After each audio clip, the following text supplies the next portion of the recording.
जय हिंद सभी को। आज हम लोग अपनी क्लास को आगे कंटिन्यू करते हैं। कल हम लोग की क्लास कहाँ तक पहुंच गई थी? कल आप सब लोग पढ़ चुके थे। ये कल का ही फिगर है जो कल बना हुआ था। एक बार जरा रिवाइज कर लेते हैं। देखिए, यहाँ पर हम लोग आपका पढ़ रहे थे किसके बारे में? तो हम लोग पढ़ रहे थे पुष्प के लैंगिक और अलैंगिक जनन के बारे में, जिसमें पुष्प में हमने बताया जितने भी पुष्प होंगे उनमें लैंगिक जनन होगा। दो जननांग होंगे, एक तो नर जननांग और एक बीच में होगा ये मादा जननांग। नर जननांग को बोला जाता है पुंकेसर और मादा जननांग को बोलते हैं स्त्री केसर। इसके बाद बताया कि जो नर जननांग है इनके समूह को यानी पुंकेसर के समूह को क्या कहा जाएगा? पुमंग। जबकि स्त्री केसर के समूह को क्या कहा जाएगा? जायांग कहा जाएगा। इन दोनों को सामूहिक रूप से क्या कहा जाता है? इन्हें लैंगिक जनन चक्र के नाम से जाना जाता है। यह लैंगिक चक्र कहा जाता है। सहायक चक्र कौन सा भाग होता है? तो जो पुष्प का आपका वाय दल वाला भाग है, जो नीचे हरी पत्ती के रूप में होता है, हमने बताया था। और जो एक रंगीन पत्तियां होती हैं इनको बोलते हैं दल, और जो ये बाहर वाला भाग इसको बोलते हैं वाय दल। तो इन दोनों को सम्मिलित रूप से कहा जाता है सहायक चक्र। ये पढ़ चुके थे। इसके बाद हम लोग उभयलिंगी के बारे में जान चुके थे। उभयलिंगी कौन से होंगे? जिनमें ऐसे पुष्प जिनमें मेल तथा फीमेल दोनों जननांग होंगे वो उभयलिंगी, और जिनमें एक जननांग होगा उन्हें एक लिंगी कहा जाएगा। एक लिंगी का उदाहरण थे तरबूज, खजूर, पपीता। और आपका उभयलिंगी का उदाहरण थे खीरा, ककड़ी, सरसों, गुड़हल और नारियल। जितने भी आपके कुकुर बिटेसी कुल के पादप होंगे वो सभी इसमें आ जाएंगे। तो ये कल हम लोग पढ़ चुके थे, आज उसी को आगे बढ़ते हैं।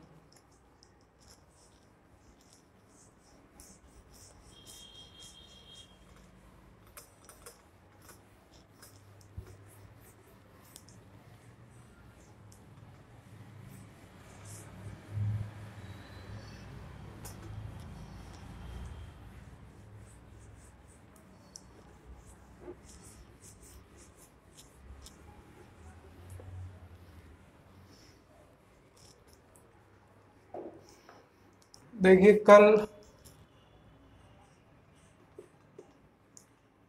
नर जननांग और मादा जननांग तक की बात हो गई थी पुष्प में। अब जरा थोड़ा सा इसके आगे समझने का प्रयास करते हैं। देखिए, कल हमने दो इस तरीके से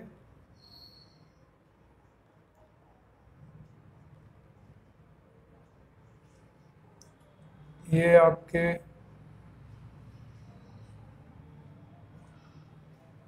बनाए थे नर जननांग, और बीच में हमने एक बनाया था इस तरीके से। ये था आपका मादा जननांग। यहां तक बात हो चुकी थी। अब हम पहले आपको नर जननांग के बारे में समझा रहे हैं। नर जननांग के बारे में क्या क्या क्वेश्चन बनते हैं,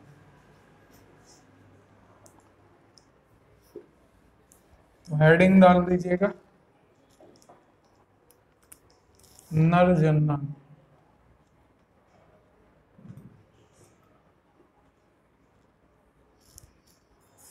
इसमें देखिए, सबसे पहली चीज हम ये समझेंगे कि इसमें कौन से भाग को किस नाम से जाना जाता है।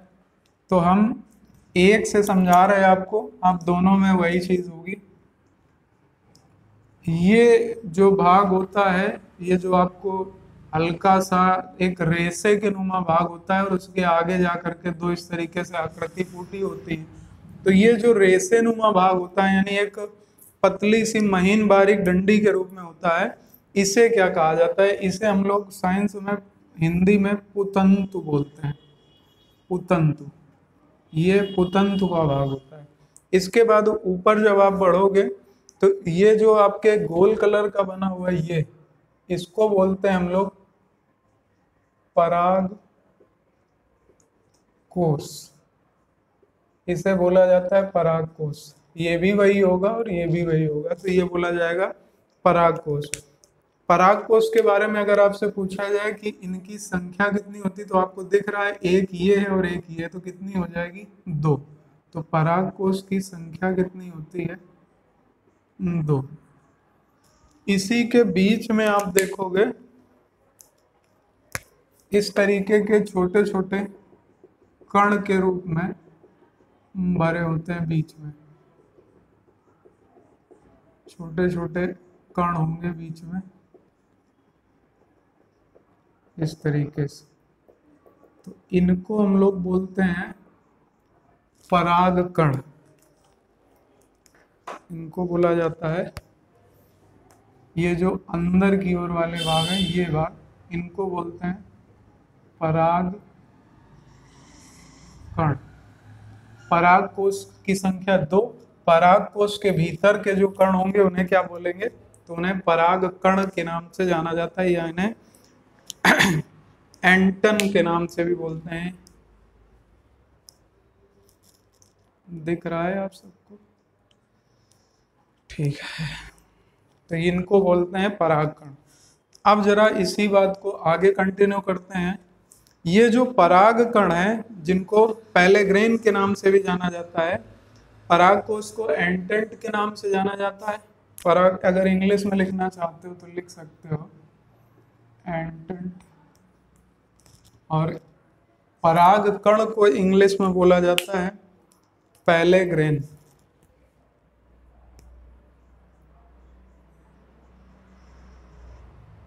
तंतु को अगर इंग्लिश में लिखना चाहते हो तो लिख लीजिएगा, इसे बोलते हैं फिलामेंट।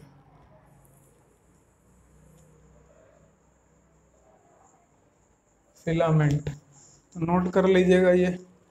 इसके बाद तो 3 मुख्य भाग हो गए आपके नर जननांग के, पहला पुतंतु, दूसरा परागकोश और तीसरा परागकण।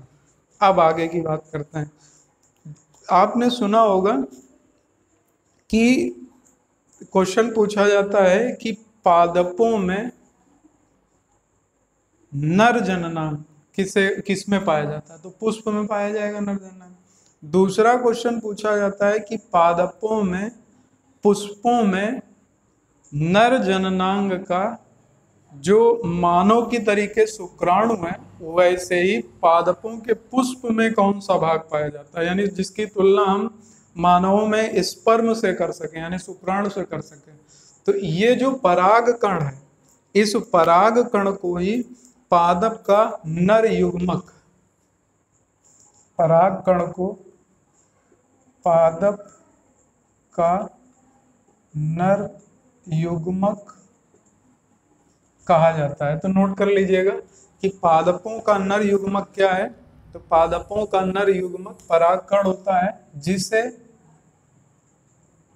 बीजांड, जिसे बीजांड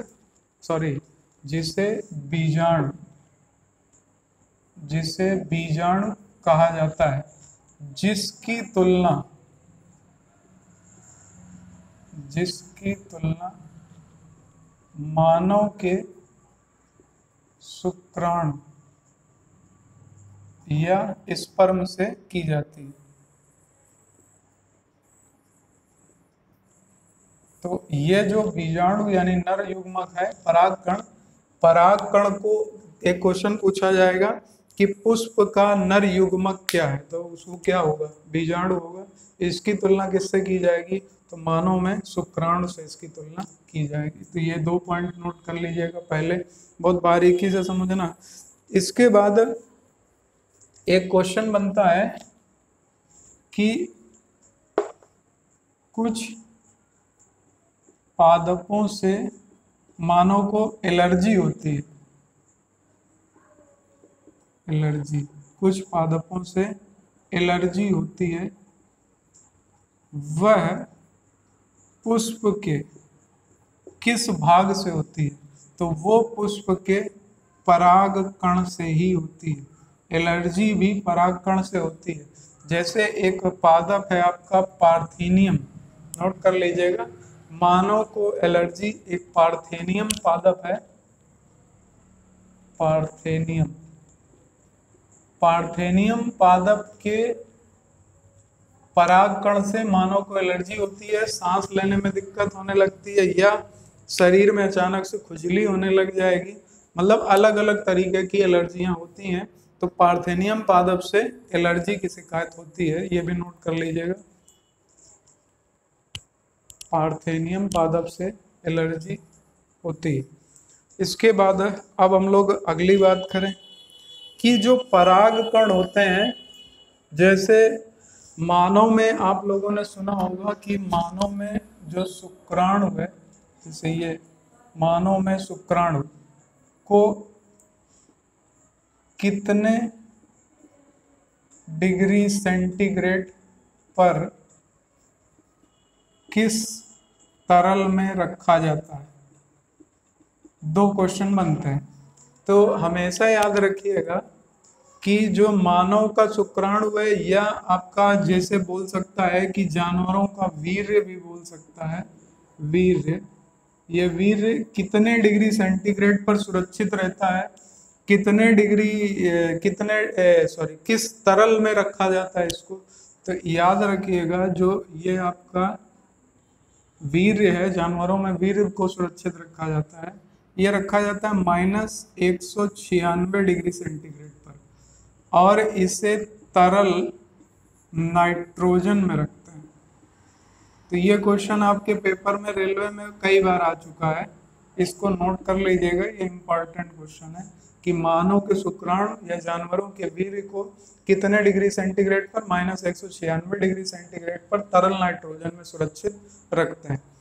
अगर किसी पादप के बीजाणु को, क्योंकि ये और ये दोनों इक्विवेलेंट हैं एक दूसरे के, पुष्पों में बीजाणु होगा, मानवों में शुक्राणु होगा, तो यहाँ पर ये दोनों एक दूसरे के इक्विवेलेंट। अगर आपसे पूछा जाए किसी पुष्प की कोई प्रजाति सुरक्षित रखनी है या आगे हमें कोई नई जाति डेवलप करनी है, तो पुष्प का कौन सा भाग सुरक्षित रखेंगे? तो बीजाणु सुरक्षित रखा जाएगा। और बीजाणु को भी कितने डिग्री सेंटीग्रेड पर रखा जाता है? तो याद रखिएगा बीजाणु को भी -196 डिग्री सेंटीग्रेड पर तरल नाइट्रोजन में ही सुरक्षित रखा जाता है। तो ये दूसरा पॉइंट है।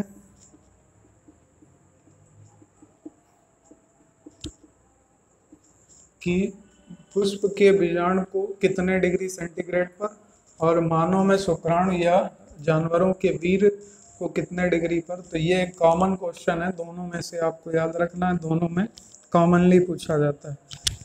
यहाँ तक उम्मीद है किसी को कोई दिक्कत नहीं हुई होगी।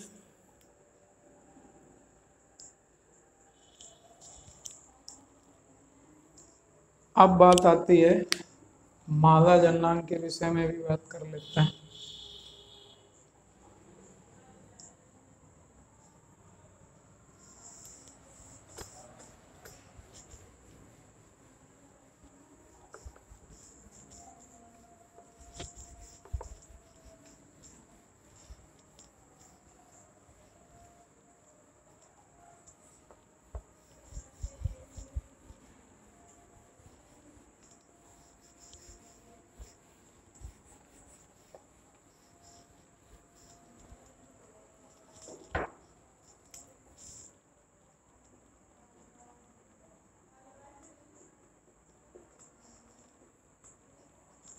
अब पुष्पों में मादा जननांग के विषय में हमने बताया, इसकी आकृति कुछ इस तरीके से होती है।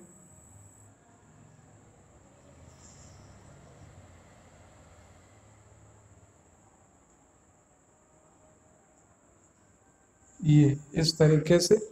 इसमें किस भाग को किस नाम से जानते हैं? तो देखिए ये जो ठीक बीच वाला भाग है, इसको बीजांड कहा जाता है। उसमें बीजाणु बोलते हैं, इसमें बीजांड बोलते हैं। इस भाग को जो आपका है, इसको बोलते हैं अंडाशय। जैसे महिलाओं में आप पढ़ते हैं ओवम, यहाँ पर होती है ओवरी, तो इसको नोट कर लीजिएगा। इसके बाद ये जो भाग है, ये वाला, इसको कहा जाता है वर्तिकाग्र। वर्तिकाग्र। और ये जो ऊपर वाला भाग है इस तरीके से, इसको बोलते हैं वर्तिका। तो ये भाग आपका वर्तिका, ये वर्तिकाग्र, ये अंडाशय, ये वाला भाग। इसके बाद जो बीच वाला भाग है, इसको बोलते हैं, ये वाले भाग को बीजांड के नाम से जाना जाता है। तो नोट कर लीजिएगा इसको भी जरा।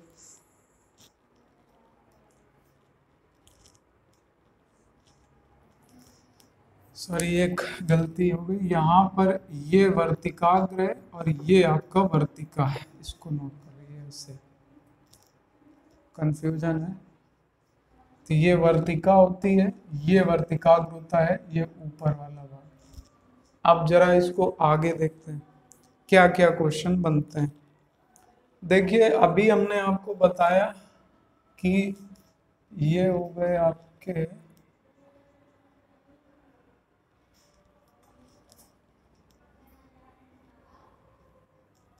नर युग्मक, और बीच में इस तरीके से ये आपका पाया जाएगा मादा युग्मक। यहाँ बीच में भी हमने बताया यहाँ पाए जाते हैं आपके परागकण, ये भी आपके होंगे परागकण।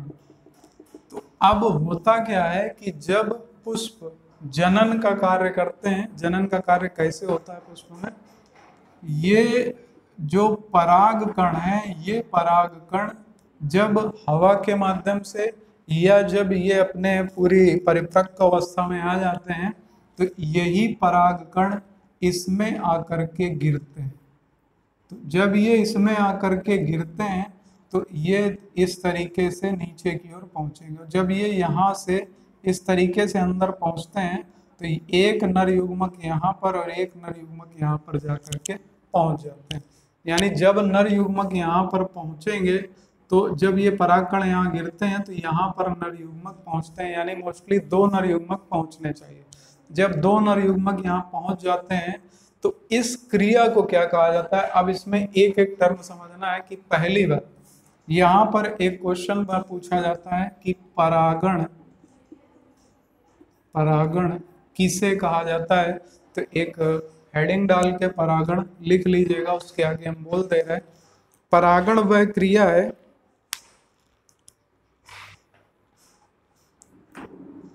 परागण वह क्रिया है जिसमें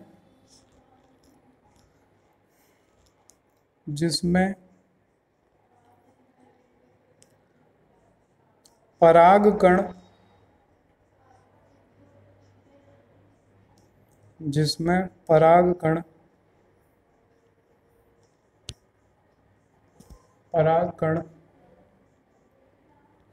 परागण वह क्रिया है जिसमें परागकण वर्तिकाग्र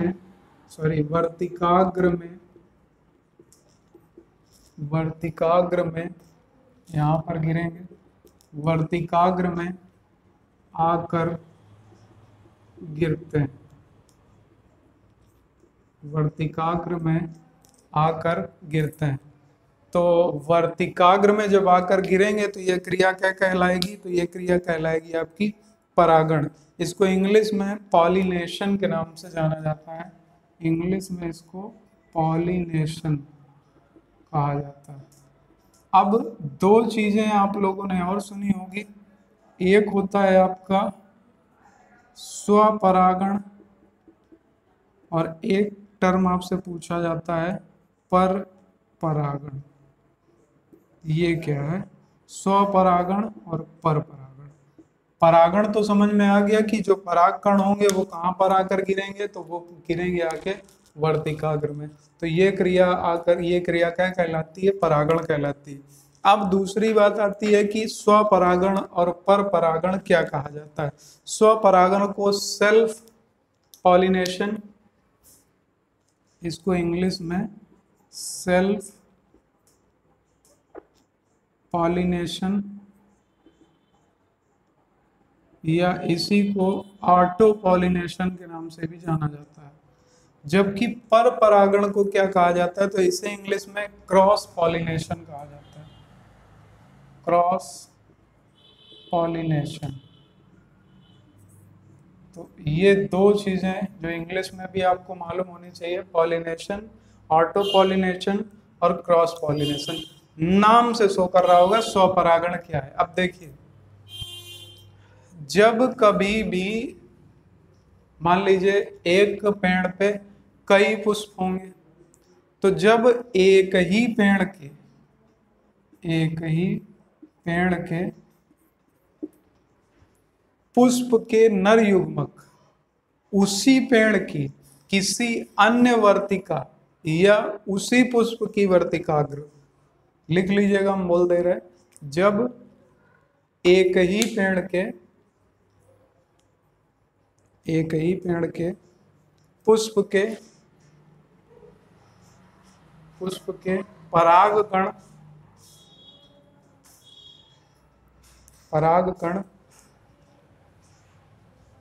उसी पुष्प के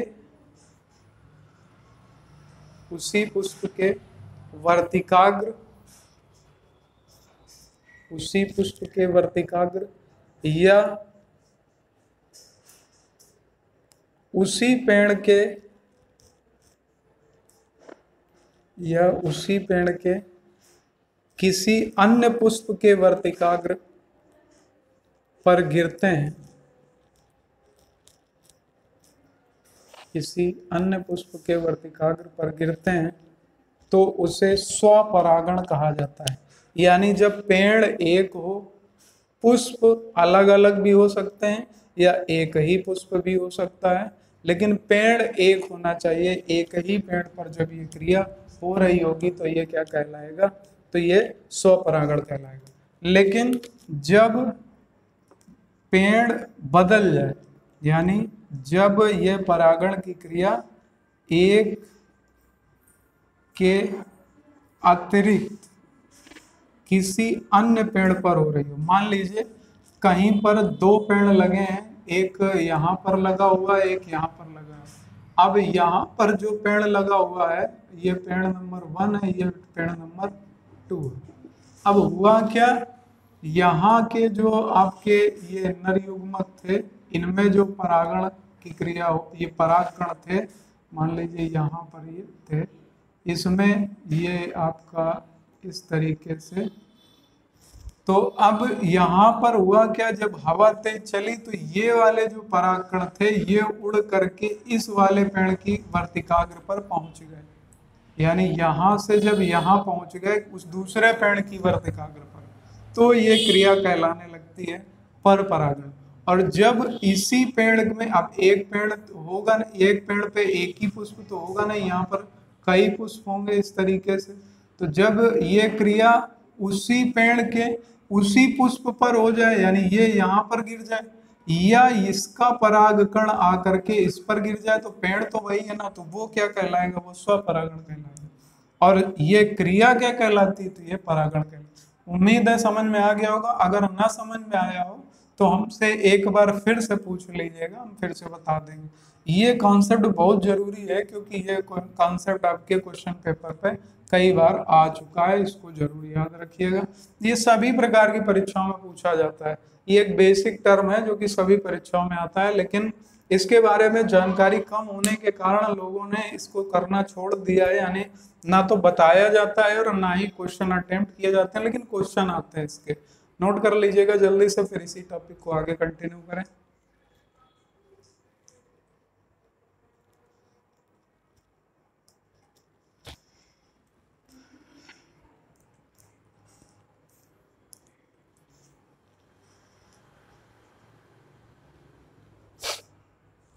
चलिए अब इसी को आगे समझते हैं। देखिए यहाँ पर हमने आपको बताया कि यहाँ से ये, इस पे बताया था कि यहाँ से ये परागकण आए और परागकण आकर के यहाँ अंडाशय में प्रवेश कर गए। अब अंडाशय में जब ये यहाँ पर प्रवेश कर जाते हैं तब क्या आगे की क्या घटना घटती है? देखिए, इस अंडाशय से अंदर आ जाने पर यहाँ पर जब ये आ गए, 2 आ जाने चाहिए कम से कम। जब ये यहाँ पर आ जाते हैं तो यहाँ पर बीजांड में जब ये पहुँचते हैं, यहीं से काम शुरू होता है। यानी ओव्यूल में जब ये पहुँचते हैं तब इनका काम शुरू होता है। और जब यहाँ पर पहुँचते हैं तो यहाँ पर बीजांड में 2 कोशिकाएं होती हैं, 2 कोशिका होती हैं।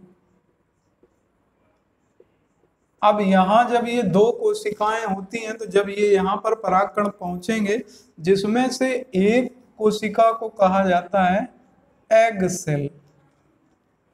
एग सेल के नाम से जानते हैं। दूसरी सेल जो होती है उसे कहा जाता है पोलर न्यूक्लाई। Polar nuclei.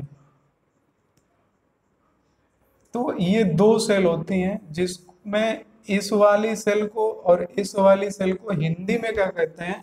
तो एग सेल को हिंदी में कहा जाता है अंड कोशिका। अंड कोशिका, और इस वाली सेल को यानी इसको दूसरी वाली सेल पोलर को कहा जाता है ध्रुवीय केंद्रक। ध्रुवीय केंद्रक कोशिका। तो ये दो कोशिकाएं यहाँ पर होती हैं और यहीं पर पहुंच गए आपके कौन, परागकण। अब जब ये परागकण यहाँ पर पहुंचेंगे तो अब इसकी तुलना किससे की जाती है, अगर आपसे ये पूछा जाए तो जो बीजांड है इसकी तुलना की जाती है महिलाओं में, महिलाओं के या मानवों के या जंतुओं के अंडाशय से, अंडाशय से। तो इसको नोट कर लीजिएगा, इसकी तुलना, इसको वहां पर अंडाणु भी लिख देते हैं। तो ये जो आपका बीजांड है इसकी तुलना महिलाओं में अंडाणु से की जाती है, जिसको आप ओवम बोलते हैं। तो इसकी तुलना अंडाणु से, जबकि उसमें हमने बताया था आपका जो बीजाणु वाला भाग है उसकी तुलना शुक्राणु या स्पर्म से की जाती है। तो ये याद रखिएगा, यहाँ दो सेल हैं, अब इसको हम आगे बढ़ा रहे हैं। समझ में आ गया यहाँ से। अब यहाँ पर एक नर युग्मक जो होगा वो एक एग सेल से मिलेगा। यहाँ पर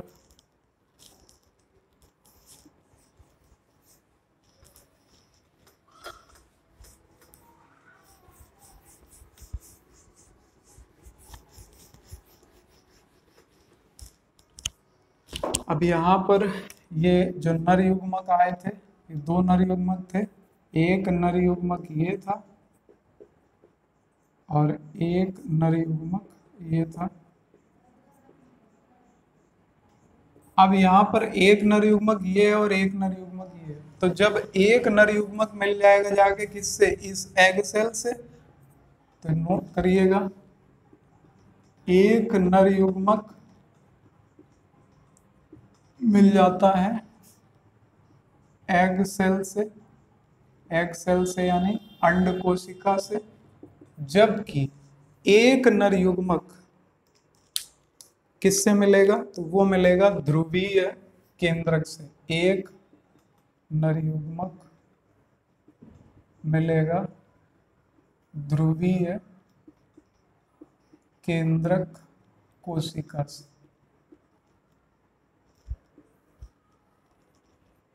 एक नर युग्मक एग सेल से और एक नर युग्मक ध्रुवीय केंद्रक कोशिका से। ये जो संरचना होती है ये द्विगुणित संरचना होती है, और ये जो संरचना होती है ये त्रिगुणित संरचना होती है, त्रिगुणित। तो हालांकि और आगे जाएंगे तो बहुत डीप में हो जाएगा, तो द्विगुणित त्रिगुणित आप लिख लीजिएगा, ये द्विगुणित संरचना होती है। अब यहाँ पर जो ये भाग मिला था ये मिल करके बना लेता है युग्मनज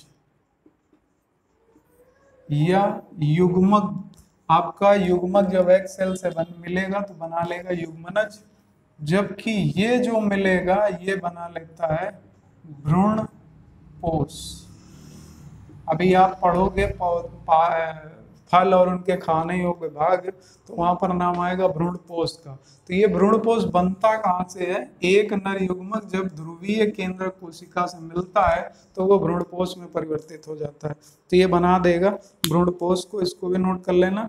और भ्रूणपोष आपकी कैसी संरचना है, तो भ्रूणपोष आपकी त्रिगुणित संरचना है, जबकि युग्मनज कैसी संरचना है, तो ये द्विगुणित संरचना है, यानी ये 2n है और ये आपकी 3n। तो इसको भी नोट कर लीजिएगा। अब आगे बात करते हैं। यहां से आपसे एक क्वेश्चन पूछा जाएगा कि पादपों में जो निषेचन की क्रिया है, तो निषेचन कितने में हो रहा है, 2 में। तो अब एक क्वेश्चन बनेगा, पादपों में कितने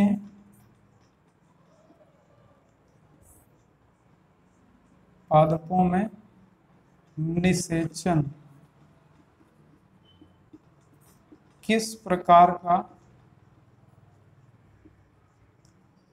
होता है? तो याद रखिएगा, पादपों में जो निषेचन होता है, अभी बताया आपको कि कैसा होगा। तो पादपों में निषेचन जो होगा आपका वो कैसा होगा? द्विनिषेचन होता है। द्विनिषेचन दो रूपों में हो रहा है, तो यहाँ से क्या बन जाएगा? द्विनिषेचन। द्विनिषेचन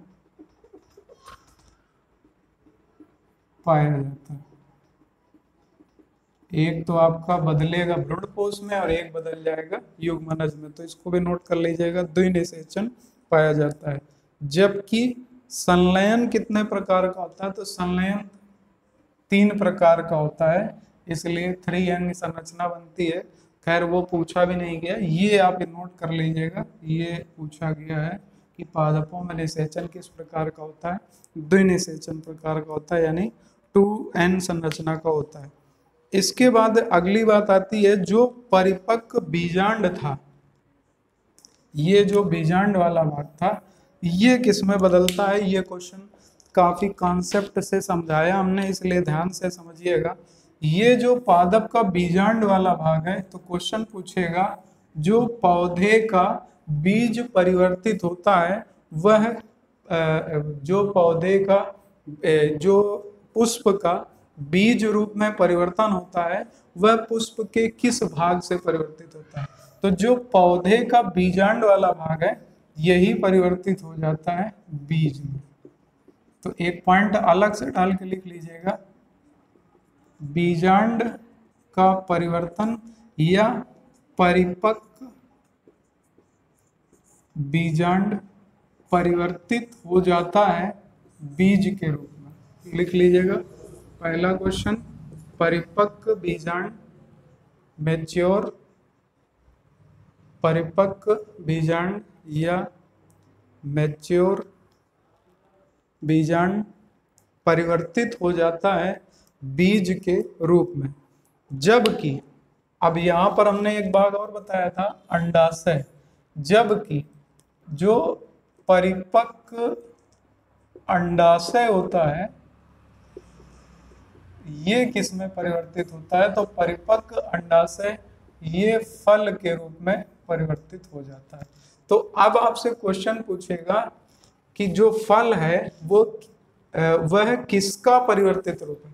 तो फल परिवर्तित रूप होता है अंडाशय का। जो अंडाशय होता है ये मैच्योर्ड होकर के कन्वर्ट हो जाता है फल के रूप में, और जो आपका बीजांड है ये परिपक्व होकर के यानी मैच्योर होकर के परिवर्तित हो जाता है बीज के रूप में। तो ये 2 पॉइंट अलग से आप उसी के आगे नोट कर लीजिएगा। दोनों पॉइंट पूछे गए कि फल परिवर्तित रूप है, बीज परिवर्तित रूप है, तो किसका? ये बीजांड बीज में परिवर्तित हो रहा है और अंडाशय फल में परिवर्तित हो रहा है। नोट कर लीजिएगा जल्दी से, क्या कहा जाता है। यह आपसे क्वेश्चन पूछेगा, परिपक्व अंडाशय क्या कहलाता है? परिपक्व अंडाशय क्या कहलाता है? फल।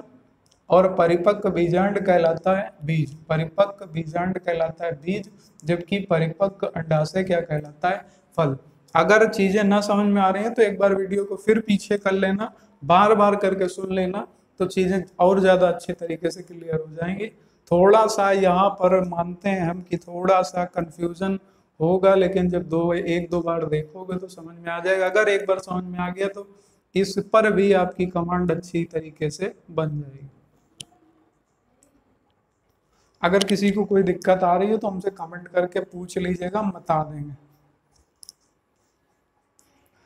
नोट कर लिया। अब यहां से एक और इम्पोर्टेंट बात पकड़ते हैं, जो फल आपके अंडाशय से निर्मित होते हैं उनको क्या कहा जाता है? तो एक पॉइंट आगे नोट करिएगा, जिन फलों का निर्माण अंडाशय से होता है उन्हें क्या कहा जाता है? और जिन फलों का निर्माण अंडाशय के अलावा, क्योंकि कुछ फल तो अंडाशय से निर्मित होंगे लेकिन कुछ फल ऐसे होंगे जो अंडाशय से निर्मित नहीं होंगे। तो जिन फलों का निर्माण अंडाशय के अलावा पादप के किसी अन्य भाग से होता है उसे क्या कहते हैं। बहुत ध्यान से समझिएगा, यहाँ पर ज्यादातर लोगों को कॉन्सेप्ट क्लियर नहीं है। ये दोनों क्वेश्चन कई कई बार आ चुके हैं, ये कई कई बार पूछे गए। जिन फलों का निर्माण अंडाशय वाले भाग से होता है उन फलों को सत्य फल कहा जाता है, यानी ट्रू फ्रूट। ट्रू फ्रूट के नाम से जाना जाता है। जबकि जिन फलों का निर्माण अंडाशय को छोड़कर अन्य किसी भाग से हुआ हो उन्हीं को कहा जाता है असत्य फल। असत्य फल या फॉल्स फ्रूट। तो नोट कर लीजिएगा, ये मोस्ट इंपॉर्टेंट क्वेश्चन है। अभी हम ये भी बात करने जा रहे हैं सत्य फल और असत्य फल की डेफिनेशन आप याद रखिएगा। सत्य फल वे हैं जिनका निर्माण जिनका निर्माण पुष्प के अंडाशय वाले भाग से होता है, वो सत्य फल होते हैं। और जिनका निर्माण अंडाशय के अलावा पुष्प के अन्य किसी भाग से होता है उन्हें फॉल्स फ्रूट या असत्य फल के नाम से जाना जाता है। तो नोट कर लीजिएगा जल्दी से। अब हम लोग बात करेंगे इसी के आगे।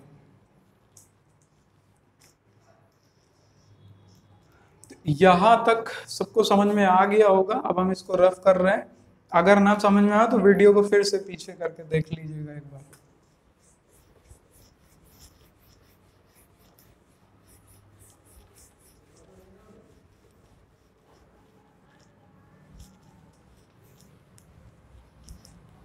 देखिए अब दूसरा देखते हैं। अब सत्य फल और असत्य फल तो आप समझ गए। इसमें देखिए हम एक कॉन्सेप्ट आपको बता रहे हैं कि सत्य फल असत्य फल याद करने बैठोगे तो सर दर्द करने लगेगा। एक कॉन्सेप्ट पकड़ लेना, आपको सिर्फ असत्य फल याद रखने, इनकी संख्या कम है इसलिए। असत्य फल, यही क्वेश्चन ज्यादा बार पूछा गया। जिनको हम असत्य में बता दें उनको छोड़ करके जो बचेंगे वो सब आ जाएंगे किसमें, यानी असत्य फल के बाद जो बचेंगे जिनको हम छोड़ देंगे यहाँ पर वो सब बन जाएंगे सत्य फल। तो यहाँ कॉन्सेप्ट पकड़ के रखना बस। अब असत्य फल के अंतर्गत कौन कौन से आएंगे, तो सबसे पहला अनानास, ये आपका असत्य फल है। दूसरा सबसे ज्यादा बार पूछा गया सेब के बारे में। सेब एक असत्य फल होता है, ये क्वेश्चन कई बार पूछा गया। केला, केला के बारे में कई बार पूछा गया। केला भी एक प्रकार असत्य फल नहीं, केला को रहने देते हैं, केला नहीं लेंगे। केला को कुछ लोग मानते हैं कुछ लोग नहीं मानते। यहाँ सेब याद रखना है, अनानास याद रखना है। इसी में आप नाशपाती याद रखिएगा, नाशपाती ये भी। इसके बाद आप कटहल याद रख सकते हो, कटहल भी आपका असत्य फल है। इसके बाद आप अंजीर याद रख सकते हो, अंजीर भी आपका असत्य फल है। तो ये पूछे गए हैं और मोस्टली इन्हीं में से आपका क्वेश्चन पेपर में आ जाएगा। सिर्फ इतने याद रखिएगा, ये क्वेश्चन बहुत बार आया इसलिए बार बार बोल रहे हैं आपसे। तो नोट कर लीजिएगा जल्दी से।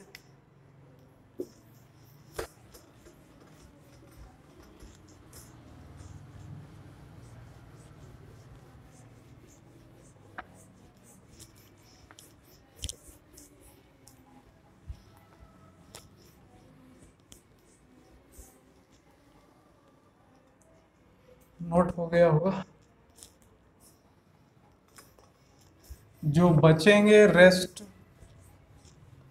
ऑफ फॉल्स फ्रूट सब हो जाएंगे ट्रू फ्रूट्स यानी सत्य फल। अब कुछ पादप लेते हैं जिनके खाने योग्य भाग के क्वेश्चन पूछे जाते हैं। तो लिख लीजिएगा पादप व उनके खाने योग्य भाग। ये आगे अगर और भी होंगे तो आगे हम और भी ऐड करा देंगे। फिलहाल के लिए आपको जितने बता रहे हैं इतने पर्याप्त हैं, इनसे बाहर नहीं जाएगा आपका। सबसे पहला गेहूं, मक्का, गेहूं और मक्का। गेहूं और मक्के का भ्रूण और भ्रूणपोष दोनों खाया जाता है। भ्रूण और भ्रूणपोष, या आप बोल सकते हो संपूर्ण फल भी ऑप्शन हो सकता है, या केवल भ्रूण हो सकता है, या भ्रूणपोष या संपूर्ण फल भी हो सकता है। एक साथ सब नहीं होंगे, एक ही होगा इनमें से। इसके बाद अगला भिंडी। भिंडी, भिंडी का खाने योग्य भाग है फल भित्ति, फल भित्ति या बीज। इसके बाद अगला नोट कर लीजिएगा मटर। मटर का बीज भी खाया जाता है, या बोल सकते हो आप भ्रूण। मटर का बीज क्या होता है, वो भ्रूण ही तो होता है उसका, भ्रूण। इसके बाद अगला नोट कर लीजिएगा मिर्च। मिर्च, मिर्च का संपूर्ण फल, संपूर्ण भाग। इसके बाद नारियल, मोस्ट इम्पॉर्टेंट, नारियल। नारियल का खाया जाता है भ्रूण पोष, कई बार पूछा गया। इसके बाद नारियल, इसके बाद नारियल का इम्पोर्टेंट है, ये याद रखिएगा, ये पूछा गया। इसके बाद जैसे लीची, लीची, लीची भी आपका कई बार पूछा गया। करंट में हमने बताया था शाही लीची का जीआई टैग किसके पास है, बताइएगा कमेंट करके। लीची का जो भाग खाया जाता है उसे बोलते हैं एरिल। लीची का खाने योग्य भाग एरिल, जो कि एक मांसल बीज चोल होता है। मांसल बीज चोल होता है, तो इसको नोट कर लीजिएगा। इसके बाद जैसे टमाटर,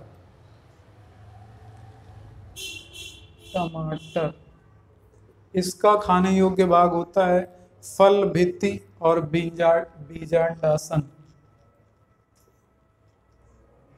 फल भित्ति पूरा खाते हो ना, प्लस बीजांडासन, तो ये आपका दिया जा सकता है, या संपूर्ण फल भी दे सकता है। इसके बाद आम, पपीता और जामुन। आम, और आप आम को और जामुन को एक साथ रख सकते हो, या आम और पपीता को एक साथ रखिएगा, हालांकि पूछा एक ही तरीके से जाता है। आम और पपीते में जो खाया जाता है वो है आपकी मध्य फल भित्ति, मध्य फल भित्ति। मध्य फल भित्ति खाई जाती है, जबकि जामुन में क्या खाया जाएगा, तो जामुन में आपका खाया जाता है फल भित्ति, फल भित्ति। क्योंकि आम और पपीते का छिलका आप खाते नहीं हो, इसलिए वहां मध्य फल भित्ति वर्ड लग जाता है। जामुन में आप छिलका भी खा जाते हो, इसलिए उसका फल भित्ति लगता है। तो ये चीज याद रखिएगा, आम और पपीता और आपका जामुन वाला भाग। तो ये हो गया। इसके बाद जैसे आपसे पूछा जा सकता है सेब, नाशपाती, मोस्ट इम्पॉर्टेंट, सेब, नाशपाती, इसका खाने योग्य भाग होता है पुष्पासन। ये इम्पोर्टेंट है, ये कई बार आ चुका है। सेब और नाशपाती का खाने योग्य भाग ये पुष्पासन। इसके बाद आपसे पूछ सकता है बादाम। बादाम का तो बीज खाते हो, बादाम, बादाम का खाने योग्य भाग बीज है। इसके बाद जैसे कि आपसे पूछ सकता है नींबू, संतरा, नींबू, संतरा, इसका खाने योग्य भाग क्या है?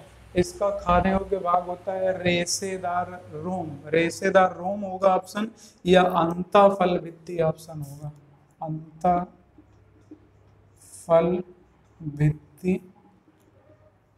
का रेशेदार रोम भाग, तो ये भी नोट कर लीजिएगा। तो ये थे आपके पादप और उनके खाने योग्य भाग, इतने आपको याद रखने हैं। अब हम लोग आगे बढ़ाएंगे टॉपिक को।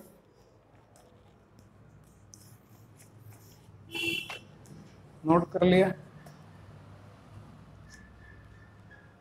देखिए, आपकी बायोलॉजी का लगभग पूरा पार्ट कंप्लीट हो चुका है, लेकिन कुछ चीज़ें हम अलग से बताएंगे आपको, वो आप तैयार कर लीजिएगा।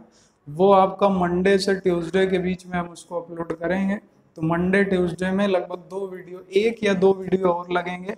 1 या 2 वीडियो के बाद आप बायोलॉजी से बिल्कुल बेफिक्र हो सकते हो, यानी जितना भी पढ़ाया कोशिका से लेके यहाँ तक का रोग वोग सब पढ़ा चुके। तो यहाँ तक का आप जितना भी पढ़ाया उसको बहुत अच्छी तरीके से तैयार कर लेना। 2 वीडियो मोस्टली हो रहेंगे इसके बायो के आपके, क्योंकि बायो खत्म कभी नहीं हो सकती। इसको पढ़ाने के लिए 6 महीने क्या, अगर हम पूरा डीप से पढ़ाएं तो इसको पढ़ाने के लिए लगभग 6 से 8 महीने का समय चाहिए। बहुत बड़ा टॉपिक है। तो फिर भी हमने इसको एक छोटे से मॉड्यूल पे, या आप बोल सकते हैं कि एक कम समय पे हमने इसको पूरा किया है, अपने हिसाब से कम समय पे। बताने को तो लोग पढ़ाने पे 15 दिन में पढ़ा देते हैं बायो, तो उस तरीके से नहीं, समझ करके एक एक चीज़। 2 वीडियो मंडे ट्यूसडे को संभावना है आपकी कि बायो के फिर से अपलोड करेंगे हम, और इसके बाद इस बार टॉपिक आपका बायो कंप्लीट हो जाएगा। कल और परसों आपकी केमिस्ट्री की क्लास है, तो पिछले जो भी क्लासें हो चुकी हैं उन सबको तैयार करके कल बैठिएगा। कल आपके सामने केमिस्ट्री का वीडियो आएगा, इसको नोट कर लीजिएगा। इसके 2 वीडियो आपको मंडे ट्यूसडे में मिल जाएंगे। तो अब मिलते हैं नेक्स्ट वीडियो में, तब तक के लिए सभी को जय हिंद, वंदे मातरम।